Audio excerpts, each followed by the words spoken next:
What's up guys, Brian Kale here. I hope you've enjoyed all the testing videos. I sure enjoyed making them. This is the final bike check. So I'll be talking about how all the parts I chose work together as a whole on this bike. And I'll also cover everything else that wasn't in the shootout video and pretty much just tell you how this bike rides as a complete package. And then this series is called Let's Go Racing. So I will fill you in on how my race season has gone thus far and how we're just gonna progress through the rest of the series. So stay tuned for all that and let's jump into it. All right, so before we talk about the bike and all its dimensions and things, I'll talk about my dimensions so you have a bit of a reference point. I am 6'1", range between 175 and 180 pounds.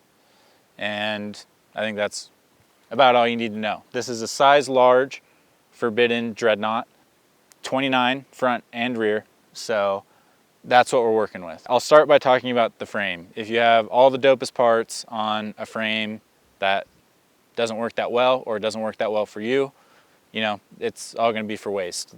The most important component is the frame. You can mess with suspension pressures, tire pressures and all that. You can't change the kinematics and you can't change the geometry. So the suspension and the geometry on this bike are kind of unique and something that I really liked and something I was really looking for out of a bike this year. And the biggest thing for me was chainstay length, especially being a taller rider. Chainstay length has a huge effect on how the bike rides, how you set it up, and how you corner the bike. And for my riding style and my experience, a longer chainstay makes the bike a lot easier to ride. So Forbidden has size-specific chainstays, and a lot of companies do that, but Forbidden is going off of a front-rear center ratio. So the ratio is actually the same as you go from small to extra large. And I think the small has something like 420 something chainstays, and then the extra large has over 460 mil chainstays.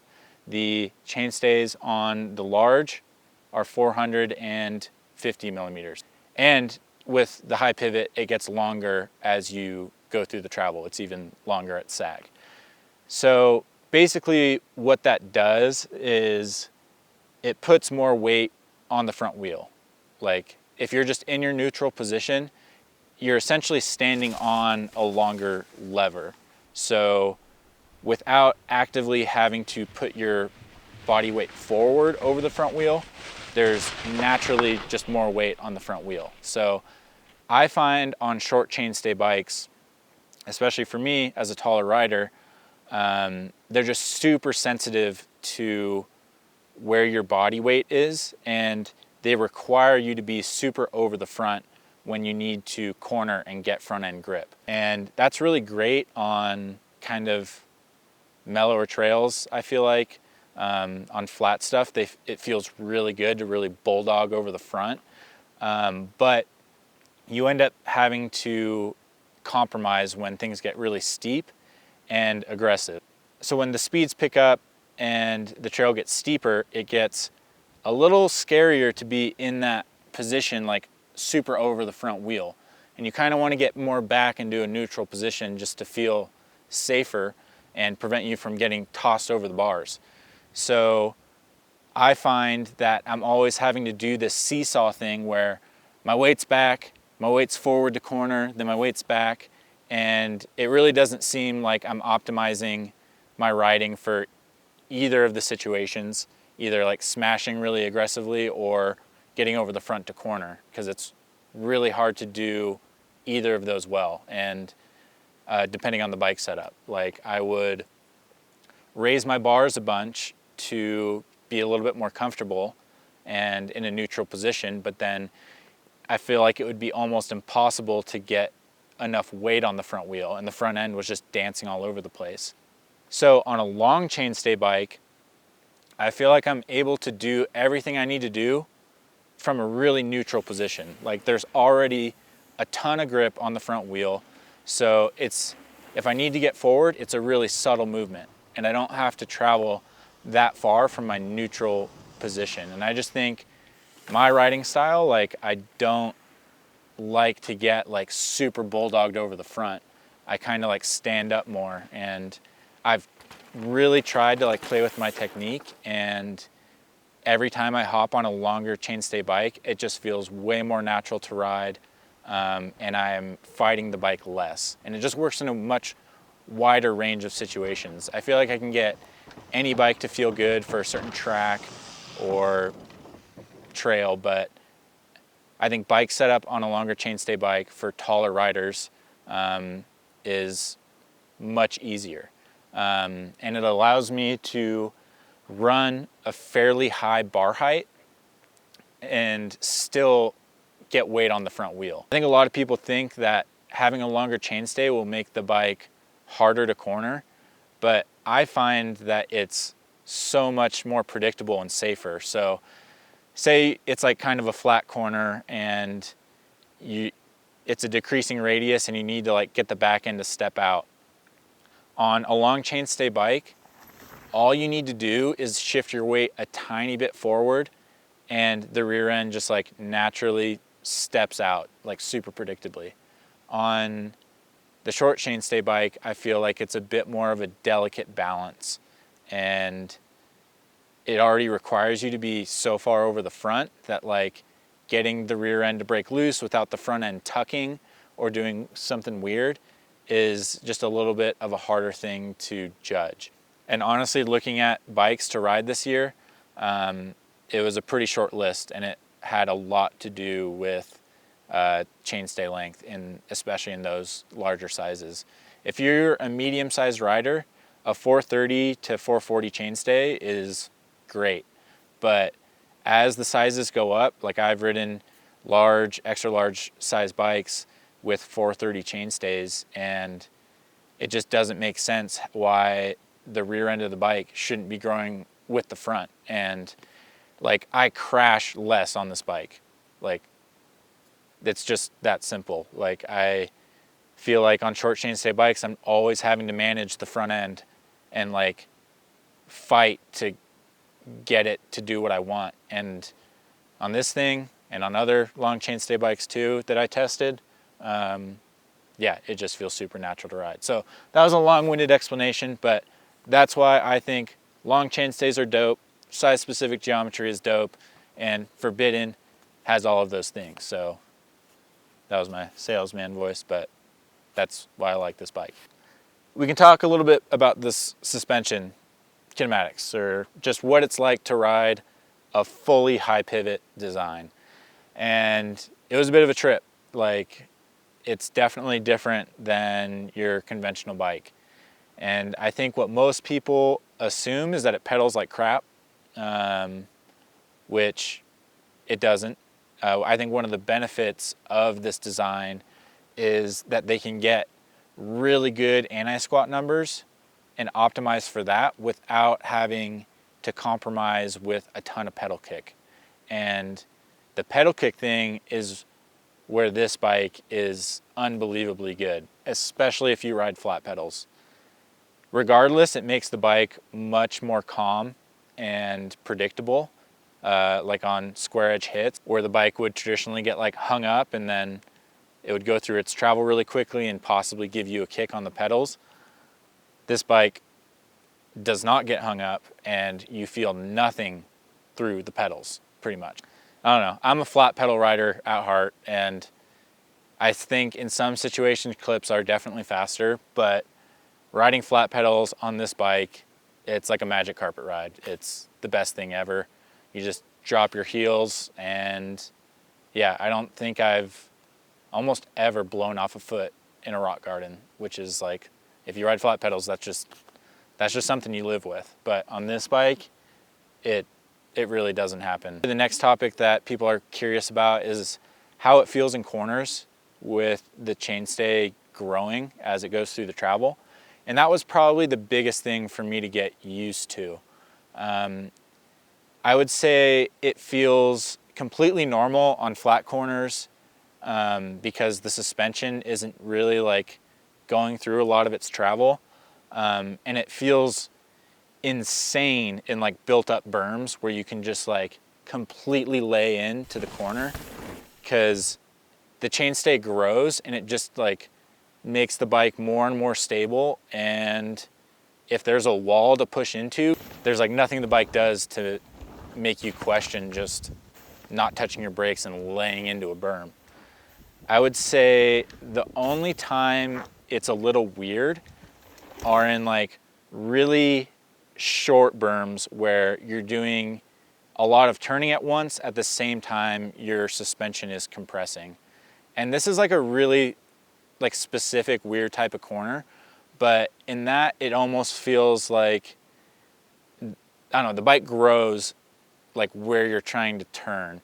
So it takes a little bit of getting used to. It's like the front wheel kind of like almost like inchworms out a little bit, but dialing in my stem length and bar height really made that characteristic a lot less pronounced. And now when I ride the bike, I hardly even notice it. But yeah, it's like on such a small amount of corners that I really notice it, that I think it's really like a non-issue. Yeah, when it comes to carrying speed through like flat rock gardens or just rough stuff, like this is by far the best bike I've ridden. It just doesn't slow down when you expect it to hang up. Like the rear wheel is moving backwards with the hit, so it just gets on out of the way and you keep going forward.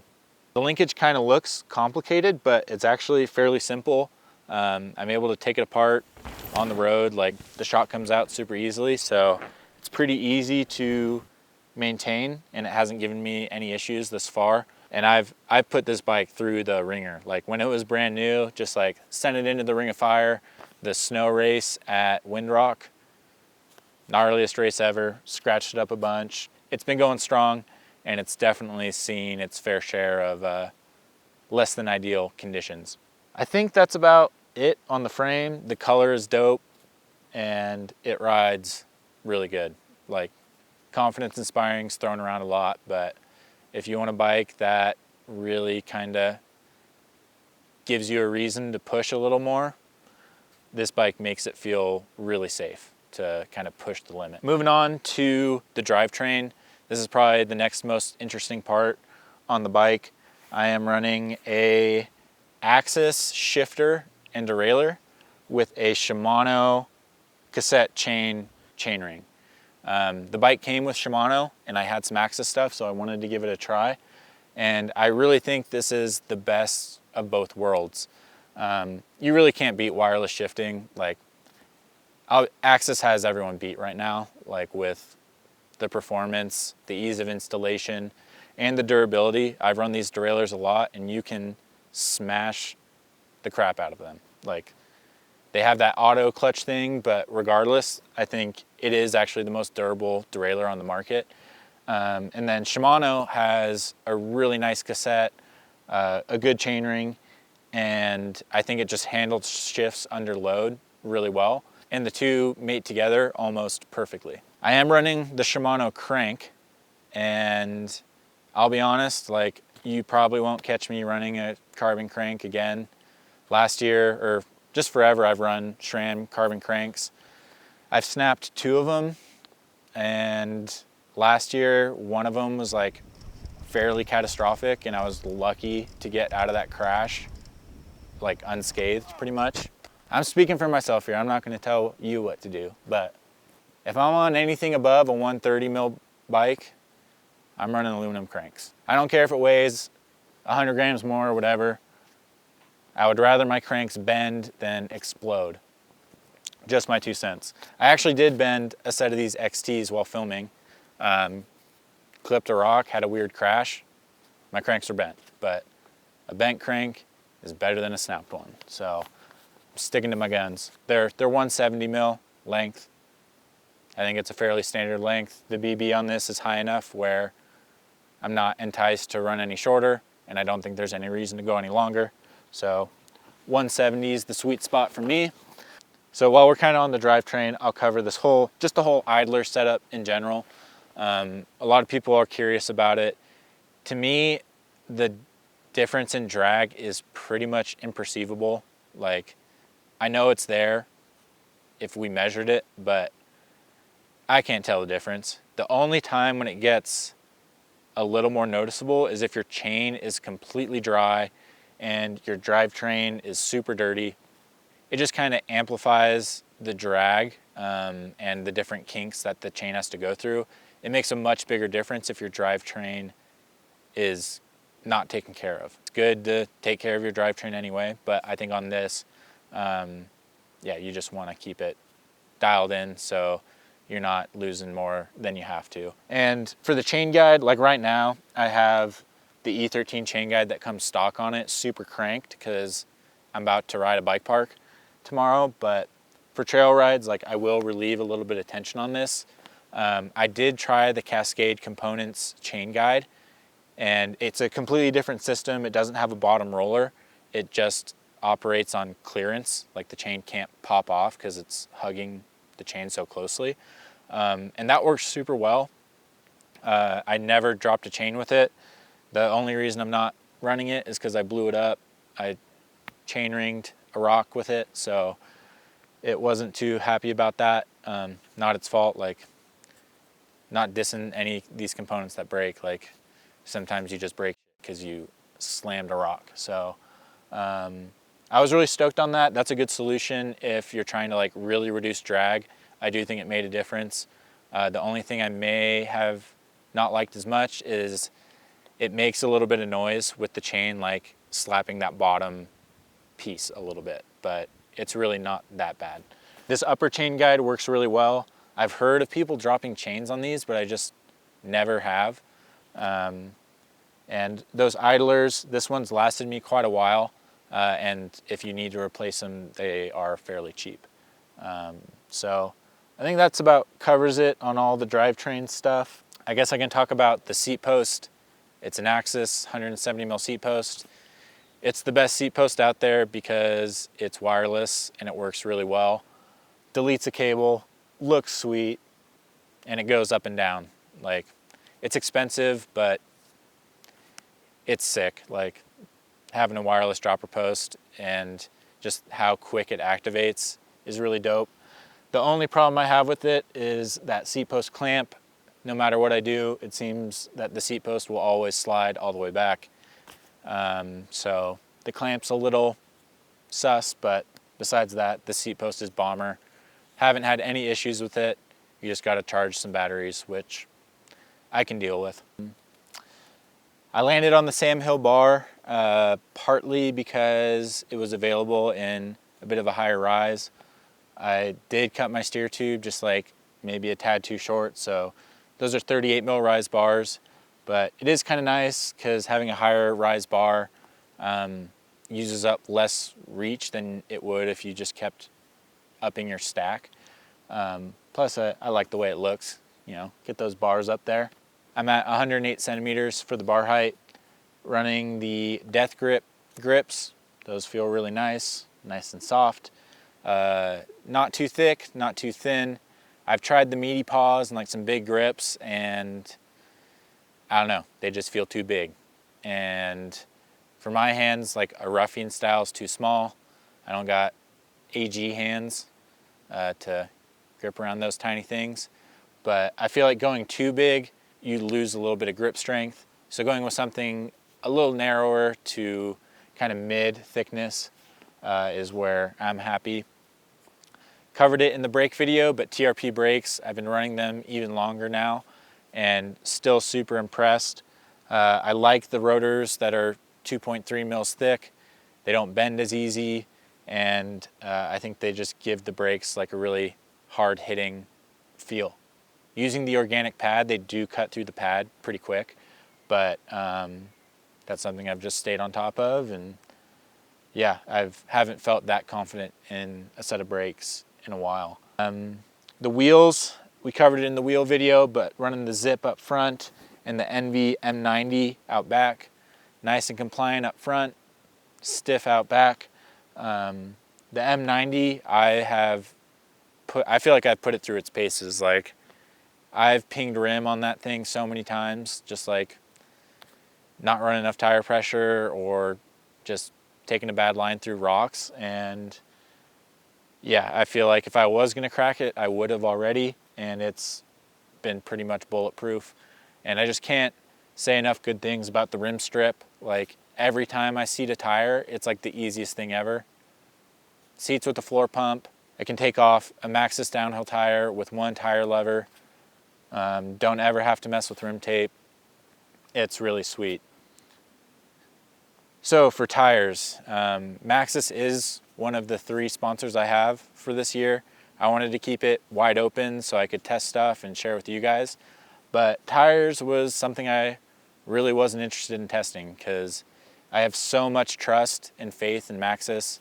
I've been running them for a long time, even when I was paying for my own tires. And they offer so many compounds, tread patterns, and casings that you can really just choose the perfect tire. And for me right now, it's the Assegai up front, DHR2 in the rear with the max grip and downhill casings.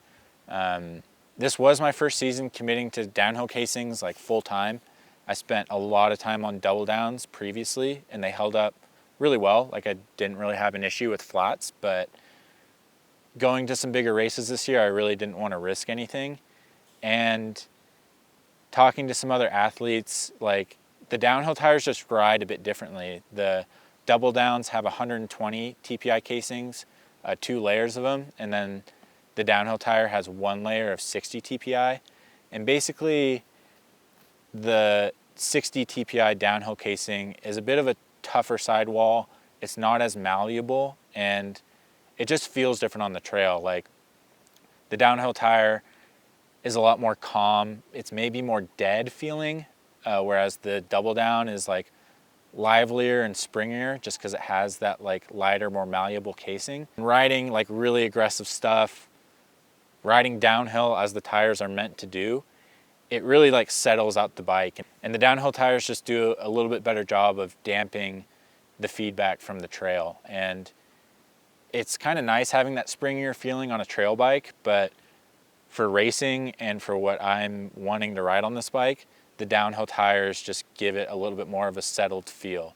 But it was something I really had to get used to. They do have more traction and they do feel a little bit different. So you just kind of gotta change the programming in your brain, or at least I had to, from running double downs all the time. But once I got used to these downhill tires, there's for sure a lot more grip on tap.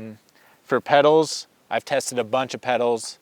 My favorites so far are the DMR, the BergTech Mark V, and the Sam Hill. And for some reason, I think I like the Sam Hill the most. The DMR is really concaved. I feel more locked in there, which is a nice feeling, but I don't know, you can get kind of stuck there sometimes. The Sam Hill just seems to have the most balance between grip. I liked the concave. If I feel secure, but I don't feel stuck there. Yeah, it's my favorite pedal so far.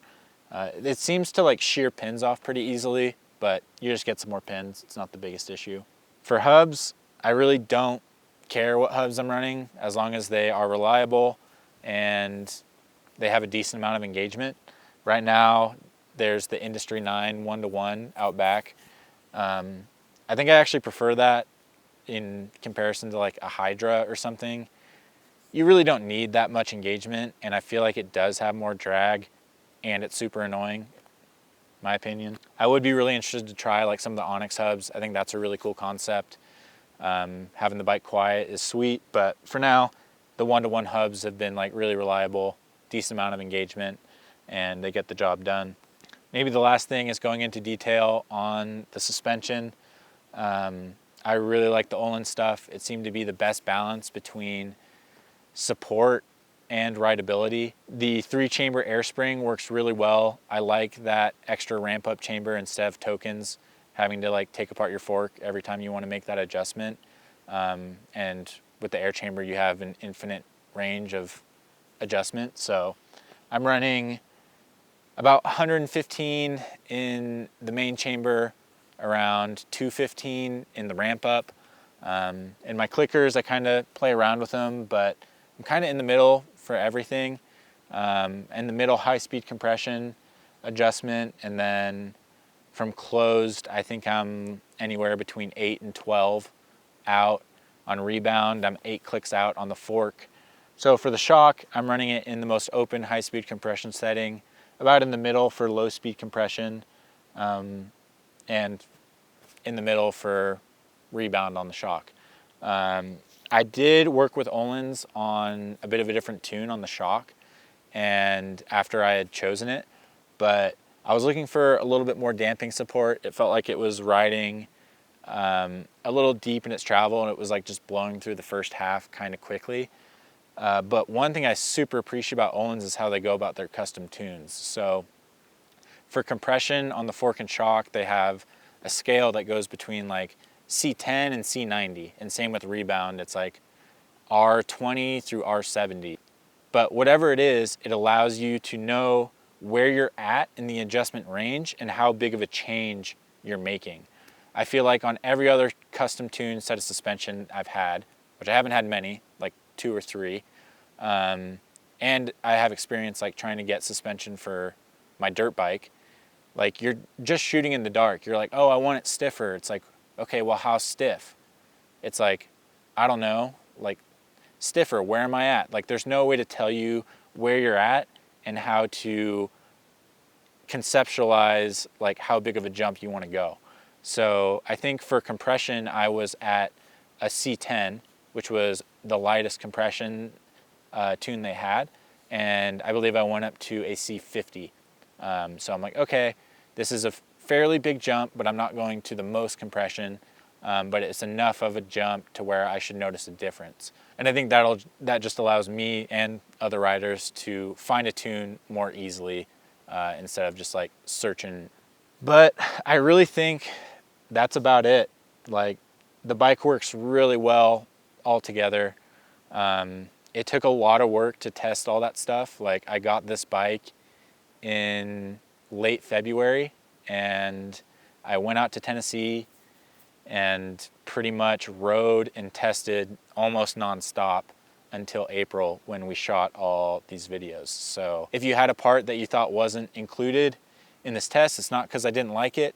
It's because I literally didn't have any bandwidth to test any more stuff. Like I was testing bars as we were shooting the videos and arriving on like my final setup. So this is it. Everything on it is on it for a reason.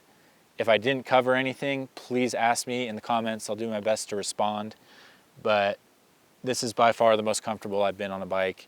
And yeah, it just really takes some commitment to trying out things and testing. Like a lot of this stuff does cost money. It's why I wanted to share the information with you guys. I know not everyone's in a position to buy 4 forks and choose the one they like, but even tire pressure, bar height, like like just play with stuff on your bike. It's really fun. At least it is for me. And when you get something like where I'm at right now with this bike, it's really rewarding. So now that the bike is finished, let's talk about racing. So unfortunately, I had an injury earlier this year, May 7th, that kind of set me back. Up until that point, I was doing some preseason racing and had gotten a second place at a Enduro Southeast round, which I was super happy about. Had a few kind of mediocre races, but was really building momentum into the season. And right before I was heading to the Ironton BME, I had a pretty mild crash, but bonked my head and got a concussion. And unfortunately, it's probably my 6th concussion with legitimate symptoms. And unfortunately, it was a way bigger deal than I thought at the time. Yeah, so it happened May 7th. It's about August 14th now, and I feel like I'm just starting to really emerge from the concussion symptoms. Like this past week, I went on my first riding trip, rode a few days back to back, and all this month I've kind of started making like a lot of legitimate progress, but it's taken me 3 whole months to get there.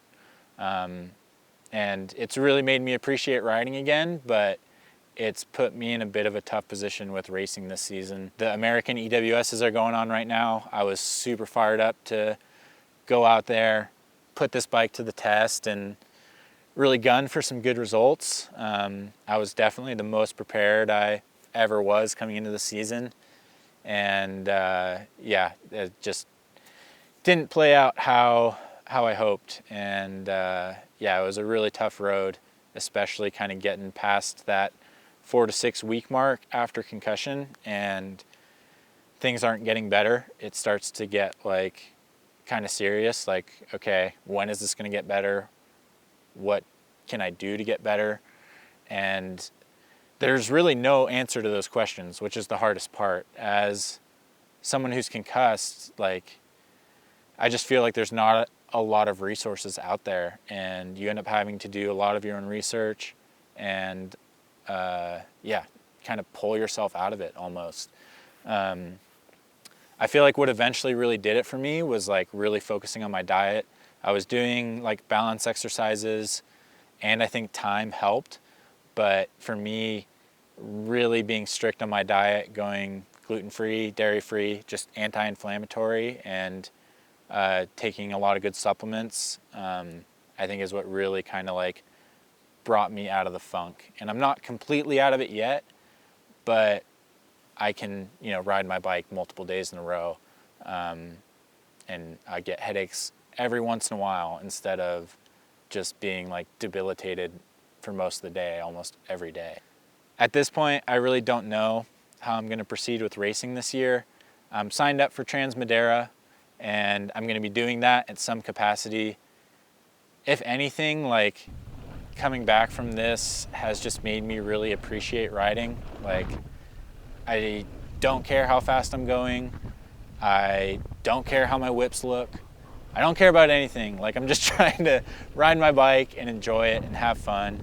And this season was amazing, and I put myself in an awesome position to really focus on racing and these videos. But even before I got hurt, like, I don't know, you think it's like everything you ever dreamed of, at least I did, to be able to really focus on racing. But it kind of made riding my bike like always something that was really serious. Like, I had put so much into the season and sacrificed a lot, like blew all my savings, turned down a job opportunity, and really went all in. And when I didn't do good at the races, or if I wasn't like feeling good on the bike that day, it's really hard not to like extrapolate and think like, what am I doing with my entire life? You know, like, if I'm not a good bike rider, what am I? Like, all I'm trying to do is be a good bike rider, and if I'm not a good bike rider, then like, what the hell am I doing? So it's just like,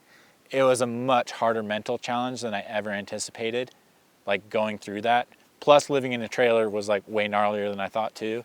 So I was honestly just starting to like pull myself out of that mindset and really like realize I was out there to enjoy myself, and if I put in the work, the results would fall, you know, where they would. And then I got hurt. Yeah, now I'm at the point where I'm finally getting back on the bike, really enjoying it. I'm not at a point where I can really be taking a lot of risks with my head. If I'm not feeling it, I hit the brakes, you know, and it's kind of refreshing to ride without, you know, this big goal of racing. Racing is probably the most challenging and rewarding, and the thing that's like driven me the most. But yeah, it's kind of fun just riding your bike, honestly. So that's where I'm at right now. I'm signed up for Trans Madera. I'm just gonna ride that race, no expectations. But you know, the series is called Let's Go Racing, so I still want to give you guys some racing. And I don't think I'm in a position to really do that for the rest of the year. I will cover Trans Madera for you guys, but I've got some ideas that are racing related that involve this bike and maybe another rider who's up and coming and pretty quick. So stay tuned for the next episode. If this bike can't take me to some good results, we're going to see if it can take someone else. And hopefully in my position, having some experience at some races and with this bike, I hope I can give someone a pretty cool opportunity to go out there and yeah, have fun racing on a sweet bike. So that's the update. Stay tuned for the next video, and if you have any questions about my setup or even concussion stuffs, throw them in the comments. I'll do my best to interact with you guys and reply. But that's about it for this one, and I'll see you guys in the next video.